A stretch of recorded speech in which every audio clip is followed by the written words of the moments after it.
Bismillahirrahmanirrahim. Assalamualaikum warahmatullahi wabarakatuh.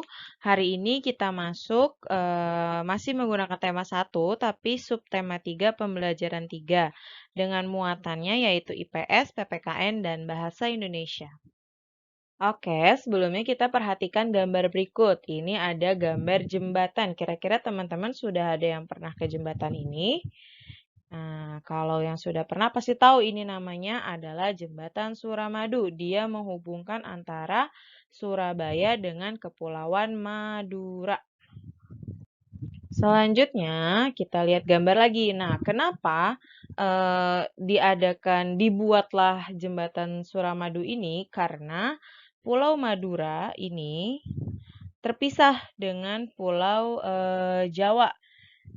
Tapi Pulau Madura ini masih termasuk kawasan Jawa Timur. Nah, dan dibuatlah jembatan Suramadu nih di antara sini nih, Surabaya ke arah Madura. Nah, jadi Pulau Madura ini dengan Jawa Timur ini dipisahkan oleh selat, yaitu Selat Madura. Makanya dibuatlah jembatan Suramadu.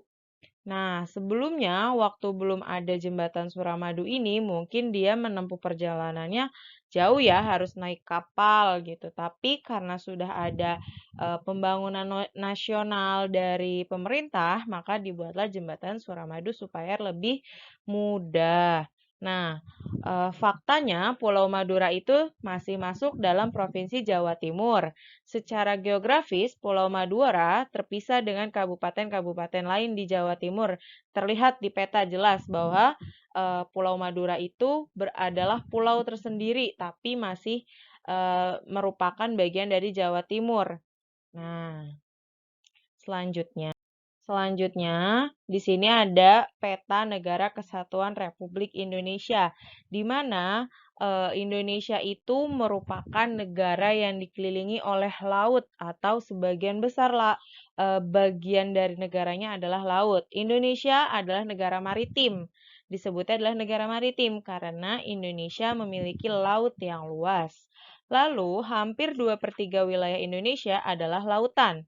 Pulau-pulau di Indonesia disatukan oleh laut. Jadi teman-teman bisa lihat di sini di peta teman-teman di layar bahwa yang biru-biru ini adalah air. Yang ada warnanya kuning dan orange ini adalah peta Indonesia. Tahu ya bahwa Indonesia sebagian besar adalah laut.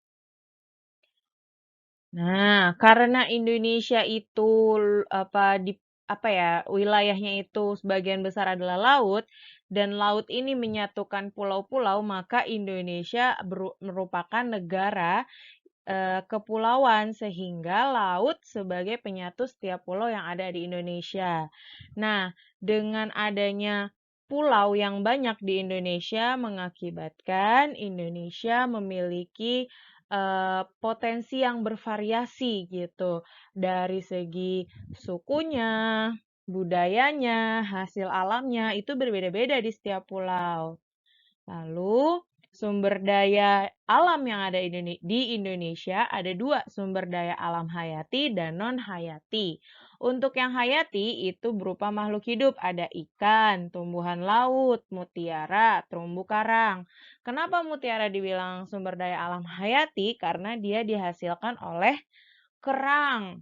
Lalu sumber daya alam non-hayati ada garam dan minyak bumi. Oke, selanjutnya kita berbicara tentang kondisi geografis Indonesia. Indonesia itu adalah negara maritim dan kepulauan. Nah, dengan negara Indonesia itu adalah negara maritim dan kepulauan, itu membawa banyak keuntungan bagi bangsa Indonesia seharusnya. Sehingga Indonesia tuh seharusnya punya banyak jenis pekerjaan yang bisa dilakukan dengan memanfaatkan kekayaan laut Indonesia, tentunya dengan kebijakan. Jadi, teman-teman kalau mau memanfaatkan hasil laut harus bijak, memanfaatkan hasil bumi pokoknya teman-teman harus bijak, tidak boleh serakah. Oke, di sini kita balik lagi ke materi, pekerjaan yang memanfaatkan sumber daya laut. Yang pertama contohnya ada nelayan, pedagang hasil laut, petani garam, budidaya kerang mutiara, jasa pelayaran, usaha pariwisata, pertambangan minyak.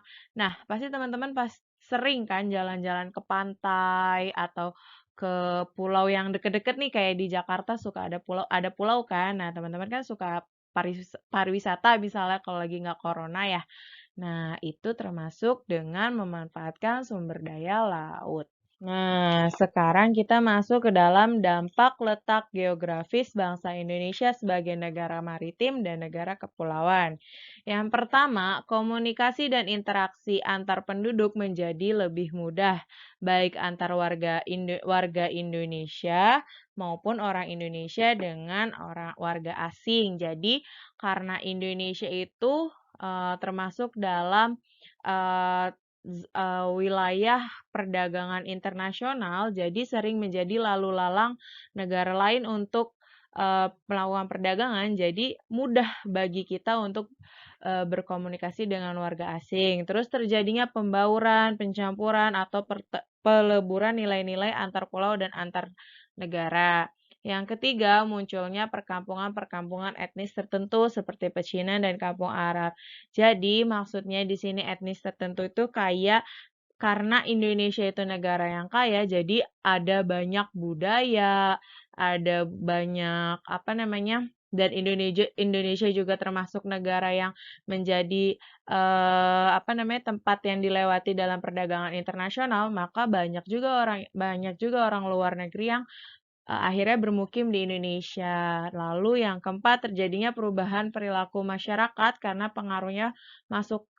masuknya pengaruh pola dan nilai perilaku dari pulau, daerah, maupun negara lain. Jadi karena Indonesia negara yang kaya dengan suku, dengan kesenian yang berbeda-beda, jadi memungkinkan bahwa Indonesia itu akan terjadi apa ya, keterpaduan atau penggabungan seni atau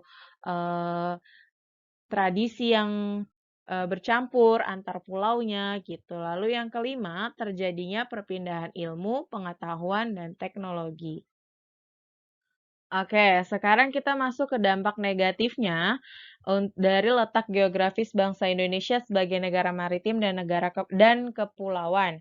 Oke, yang pertama, tidak meratanya potensi alam dan sumber daya manusia. Kenapa? Karena kan Indonesia itu kan ter terdiri dari banyak pulau dan disatukan oleh laut. Jadi kan kita terpisah-pisah gitu kan.